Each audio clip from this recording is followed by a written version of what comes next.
বীরের মর্যাদায় শহীদের কাতারে দাঁড়িয়ে গেলেন ইরানের সর্বোচ্চ ধর্মীয় নেতা আয়াতুল্লাহ আলী খামেনি। মৃত্যুর আগ পর্যন্ত নতি স্বীকার করেননি পারস্য উপসাগরীয় দেশের মহানায়ক।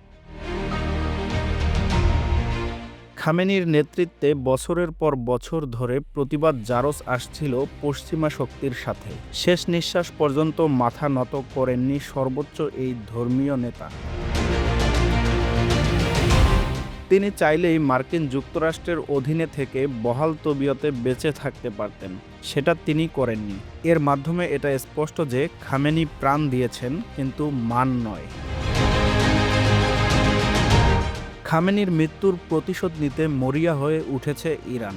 মার্কিন যুক্তরাষ্ট্র এবং ইসরায়েলের হত্যার দাবির প্রেক্ষিতে খামেনি কোথায় আত্মগোপনে আছেন তা নিয়ে তৈরি হয়েছিল ধোঁয়াশা।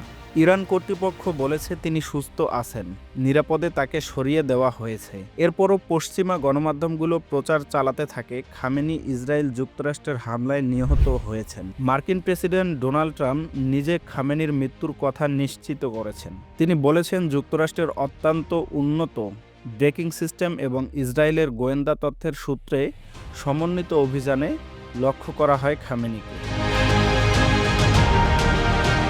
এরপর রাষ্ট্রীয় গণমাধ্যমে এই মহানায়কের মৃত্যুর খবর নিশ্চিত করেছে ইরান। একই সাথে খোমেনির মেয়ে ও জামাতার মৃত্যুর খবর নিশ্চিত করেছে ইরান। খোমেনির মৃত্যুর খবর দিয়ে কঠিন জবাব দেওয়ার প্রতিশ্রুতি দিয়েছে ইরান।